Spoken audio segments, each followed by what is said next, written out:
¿Qué tal, muchachos? Bienvenidos a esta nueva sesión de reforzamiento de Bohemian Academy. En esta sesión hablaremos sobre los arreglos. Como dice la definición, un arreglo o un array en Java es una estructura de datos que nos permite almacenar un conjunto de datos de un mismo tipo. En otras palabras, podríamos decir que un arreglo es un conjunto de variables de un mismo tipo.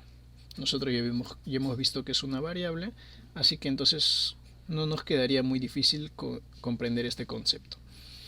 Ahora, en los arreglos veremos dos tipos de arreglos en esta ocasión.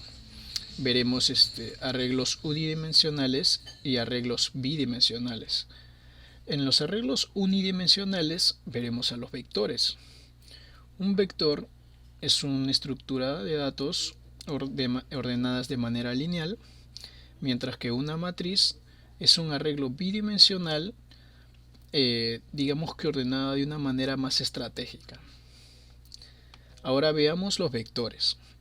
Un vector es más o menos lo que vemos ahora en pantalla. Imaginemos un archivero con varias carpetas y en cada carpeta guardaríamos un pequeño dato. Estos datos tienen que ser del mismo tipo.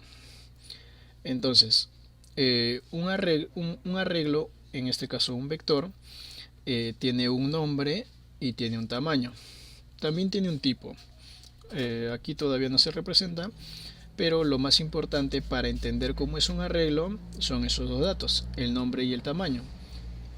En este caso tenemos un arreglo de nombre edad y con un tamaño de 7. Y a su derecha podemos ver su composición. Vemos 7 casilleros con 7 datos diferentes, pero de tipo entero. Ahora, para entender un poquito más, hay que hacer referencia a lo que podríamos imaginarnos cuando empezamos a hablar de las posiciones. Si yo le preguntara a alguien qué dato se encuentra en la primera posición del arreglo, nosotros diríamos automáticamente un 5. Y técnicamente es correcto, pero las computadoras no interpretan esto de esa manera. Generalmente cuando se realiza un programa, la computadora empezará a contar desde cero. Entonces, lo que deberíamos de imaginar cuando estamos haciendo un arreglo en programación es lo siguiente. Nuestro arreglo tendría que estar empezando a contar desde la posición cero. En este caso, si nuestro arreglo tiene un tamaño de 7, tendría que empezar desde cero hasta 6. Ahora, en este caso, nosotros cuando preguntemos sobre la edad, en los ejemplos de abajo, sobre la edad en la posición 3, nosotros tendríamos que pensar en el cuarto casillero, porque es lo que estamos viendo en la composición de nuestro ejemplo. Entonces, en el cuarto casillero, que sería la posición número 3, encontramos el número 13. Entonces nuestro ejemplo nos muestra cómo funciona y cómo piensa generalmente la computadora. Ahora, vámonos al, vámonos al Netbeans para poder ver cómo se hace un arreglo y cómo lo declaramos. Ya. Como pueden ver, aquí tenemos una clase llamada arreglos dentro de una carpeta arreglos. Eh, Esta la hemos creado con tres variables, una llamada in a con corchetes, la que hace referencia al vector que estamos trabajando. Hemos creado una variable in n, la cual será el tamaño de nuestro arreglo, de nuestro vector. Y creamos un string vector, la cual servirá para poder visualizar nuestro arreglo. Hemos importado la clase JOption nuevamente porque nos será de mucha ayuda. Y ahora vamos a empezar a ver cómo definimos el tamaño del vector, cómo lo llenamos y cómo podemos visualizarlo. Lo primero que haremos es darle un valor a n. Para esto vamos a usar nuestra clase JOption. Entonces pondremos n es igual a integer.parseInt, JOption.showInputDialog, y le pediremos que ingrese el tamaño del vector. Ok, entonces con este dato vamos a darle el valor a n. Ahora vamos a definir el tamaño de nuestro vector.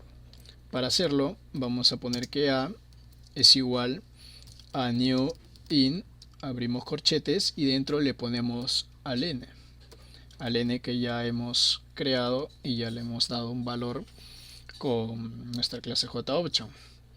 Ahora ya tenemos creado los datos necesarios, ya tenemos definido el tamaño de nuestro vector, así que ya podemos empezar a llenarlo.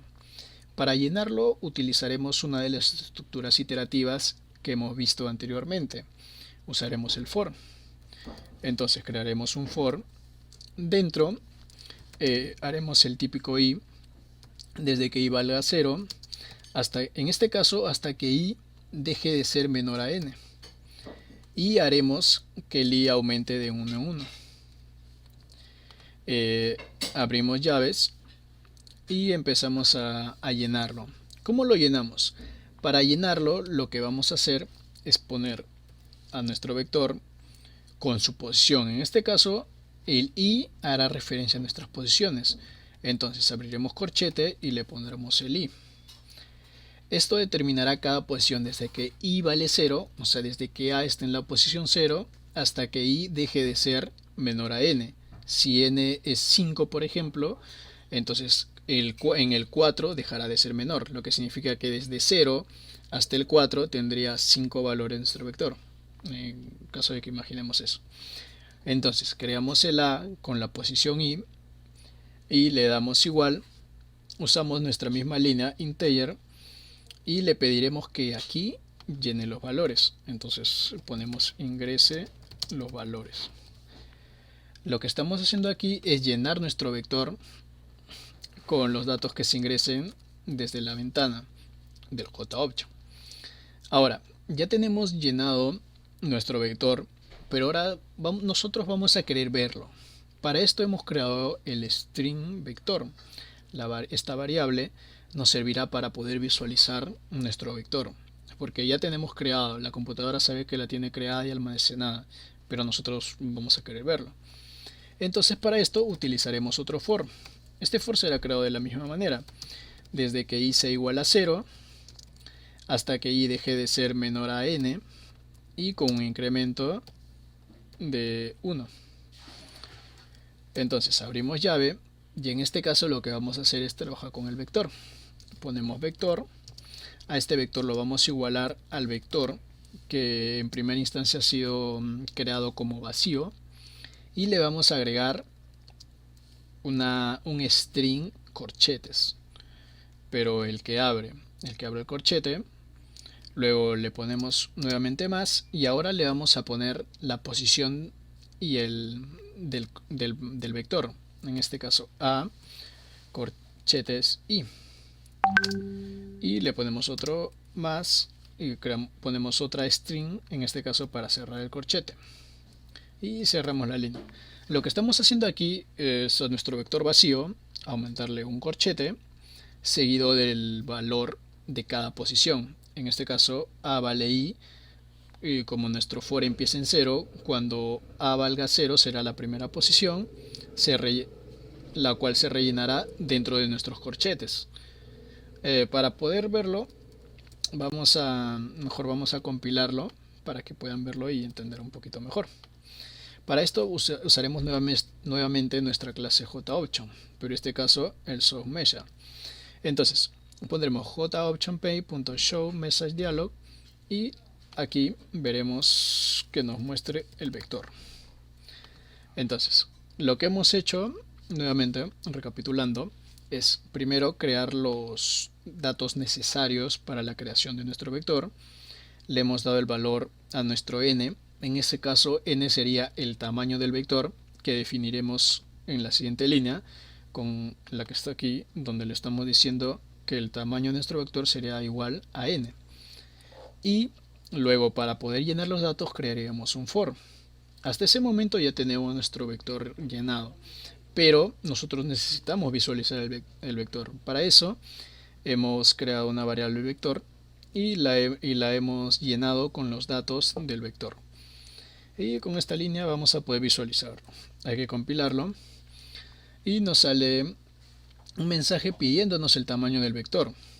En este caso le pondremos 5. Le damos a aceptar y nos va a pedir ingresar 5 valores. Este es el primer valor, le damos a 1. Nos pide el segundo, le damos 2. El tercero le damos 3. El cuarto le damos 4. Y el 5 le damos 5. Lo que nos debería salir ahora es un mensaje mostrándonos lo que está dentro del vector. En este caso, cada dato del vector, pero con los corchetes que le hemos puesto. Le damos a aceptar y sí, justo nos sale eso. Entonces así podemos ver que nuestro vector está funcionando correctamente. En la siguiente sesión vamos a ver cómo funcionan las matrices, cómo crear matrices y posteriormente veremos ejercicios con matrices, problemas con matrices. Ya lo veremos en otras clases, así que hasta el momento nos despedimos y muchas gracias.